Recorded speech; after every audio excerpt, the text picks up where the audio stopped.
En el presente video daré ejemplos mediante obras del lenguaje plástico y los elementos compositivos. En cuanto al campo plástico, este puede ser dinámico, como esta obra, El nacimiento de Venus, tiene un alto y un ancho diferente, o esta, La balsa de la medusa, además producen sensación de movimiento. También pueden ser estáticas, como estas dos obras de Vasarely, en donde el alto y el ancho son iguales.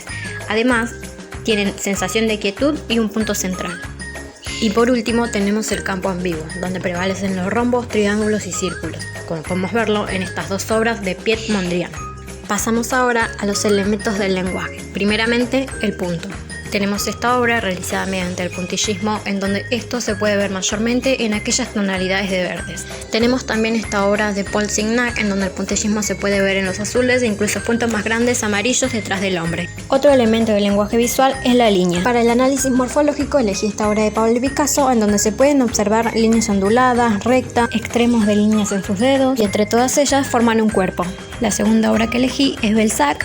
Es una obra más abstracta, pero de igual manera se logra ver las líneas onduladas, curvas e incluso manuscritas. Para la clasificación de las líneas elegí estas dos obras de Pablo Picasso. En el bodegón con guitarra se pueden ver líneas horizontales en el cuadro, líneas heterogéneas que cambian su grosor, como por ejemplo en la decoración que tiene la guitarra. En esta obra también de Picasso se pueden ver líneas homogéneas en su pelo, en las líneas que conforman su cara. Para la relación entre líneas puedo dar este ejemplo de Pablo Picasso, Naturaleza muerta, en donde se puede ver el cruzamiento, el quiebre y el paralelismo.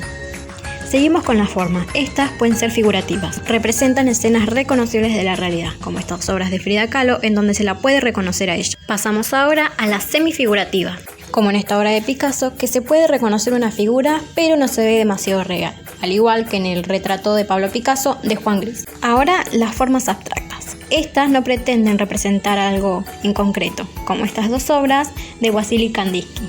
También tenemos las formas geométricas, donde prevalecen los triángulos, los cuadrados, los rectángulos, los círculos, como estas dos obras de Paul Klee. Seguimos con las formas orgánicas figurativas. En este caso, la representa una obra de Adrian Kort. Siguiendo con la forma orgánica abstracta, esta obra de Kandinsky, en la que, como están puestas las formas, se vuelve irreconocible.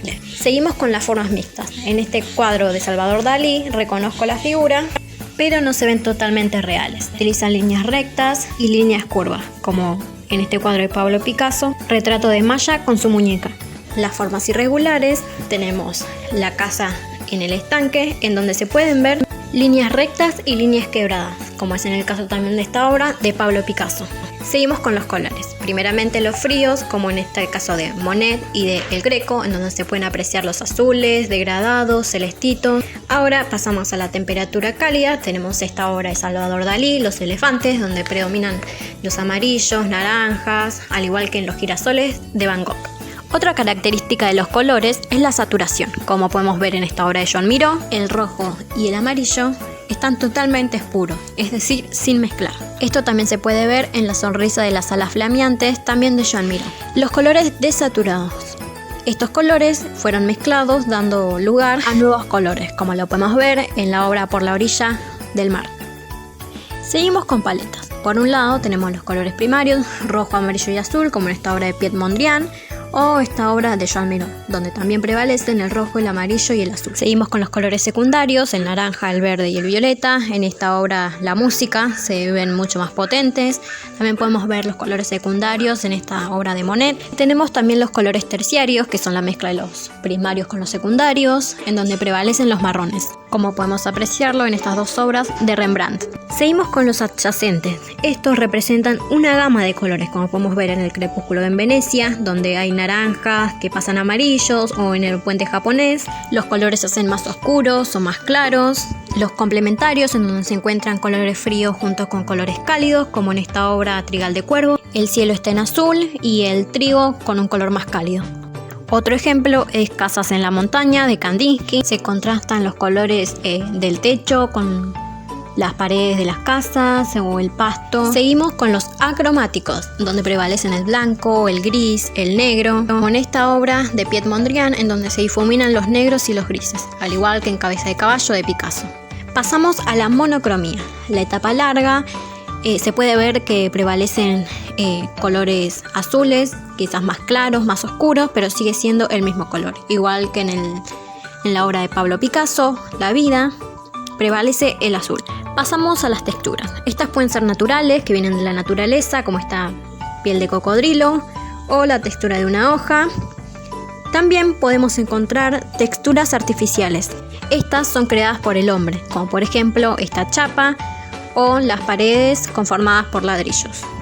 Pasamos ahora a la textura visual. Esta puede ser decorativa, como se puede ver en esta obra de Velázquez, en donde la niña tiene un detalle en el pelo. Si le sacamos ese detalle, no deja de ser una niña. Como también tenemos este ejemplo de fruta y jarra en una mesa. Si le sacamos el limón que está fuera del plato, no deja de ser fruta en un plato sobre la mesa. Seguimos con la textura visual mecánica. Esta cuentan con repeticiones, como por ejemplo en esta de Paul Klee, en donde se ven líneas rectas y también repeticiones de puntos. Tenemos también este ejemplo de Pablo Picasso, donde se pueden ver repeticiones de líneas rectas, de líneas quebradas. Seguimos con las texturas espontáneas. Tenemos en este caso a Monet. Las características de la textura son al mismo tiempo las características de la figura. Como también en esta obra, son dibujadas a mano y es lo que conforma la textura espontánea. Pasamos ahora a los espacios. Los espacios pueden ser bidimensionales, como en este caso, en donde hay un alto y un ancho. Tenemos también otro ejemplo más abstracto de Wassily Kandinsky. En segundo lugar tenemos la ilusión tridimensional. En esta obra de Velázquez, el venado está mucho más adelante que las nubes. Se logra ver la representación de un volumen y una profundidad, como también lo podemos ver en esta obra de Leonardo da Vinci. Ambas poseen la misma característica. Tenemos ahora la tridimensión, que puede ser figurativa, como esta de Miguel Ángel. Tenemos esta un poco más abstracta, pero ambas comparten algo que ocupan un lugar en el espacio. Pasamos ahora a los elementos compositivos. Tenemos primeramente el equilibrio, en el que en el caso 1 cuentan con pesos iguales a distancias iguales, como podemos verlo en el costado derecho e izquierdo de esta obra de Klimt. Otro ejemplo, la alegoría de la obediencia. En el caso 2 hay un peso mayor contra dos pesos menores, como en esta obra donde la Virgen y el niño están más adelante y por detrás hay dos mujeres más. Otro ejemplo es esta obra Ángeles y Querubines, en donde hay una figura delante y detrás hay otras dos figuras y se puede notar ese equilibrio. Caso 3, hay peso mayor contra un peso menor, alejado del eje. Como podemos verlo en esta obra, el molino está alejado del objeto que está delante. Otro ejemplo es esta obra de Michelangelo, en donde está Cristo en la cruz como peso mayor y como peso menor los querubines detrás. En el caso 4 tenemos un peso mayor contra un espacio vacío con color, como en esta obra de Diego Velázquez. Otro ejemplo es el Balantrito, donde hay gamas de celestes y azules y el peso se encontraría del lado izquierdo. Pasamos ahora a la relación de campo y figura por tamaño.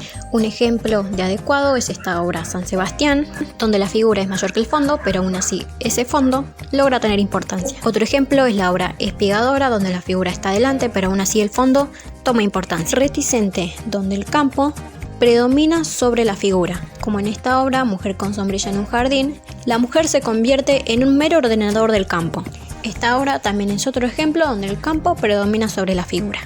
Pasemos ahora a lo exagerado. En este caso es la figura la que predomina sobre el campo. El fondo se ve reducido mientras que la cabeza predomina en la obra. Otro ejemplo es Mujer que llora de Pablo Picasso, en donde la figura predomina sobre el campo. Pasamos ahora a la relación de campo y figura. Primeramente, fondo simple, figura simple, como en esta obra de Pablo Picasso. Después también tenemos otra obra de Pablo Picasso, Un niño con paloma, donde el fondo es simple y la figura del niño con la paloma también es simple. Fondo simple, figura compleja. Tenemos esta obra de Joan Miró, una obra abstracta en donde tiene el fondo simple y la figura bastante compleja. Un segundo ejemplo, también una obra de Joan Miró, en donde se puede ver el fondo simple y la figura compleja. Fondo complejo, figura simple. Tenemos esta obra La noche estrellada de Van Gogh, donde se puede ver un fondo complejo y una figura simple. Otro ejemplo es esta obra de Maurice Denis, en donde se puede ver una figura bastante simple y un fondo complejo. Y por último, fondo complejo, figura compleja. Tenemos esta obra La Virgen de las Rocas, en donde se puede evidenciar estas características, y esta obra La coronación de la Virgen de Diego Velázquez, donde también es un fondo complejo y una figura compleja. Pasamos ahora al valor. Es el grado de claridad u oscuridad que tiene cada tono. Valor alto, donde predominan los colores más claros, como esta obra Paseo a orillas del mar, donde se pueden ver el mar, la vestimenta, igual que esta obra Saliendo del baño. Predominan los colores celestes y blancos. Para el valor bajo doy estos ejemplos donde se puede ver que prevalece la oscuridad antes que la claridad y suelen ser tonalidades de marrones.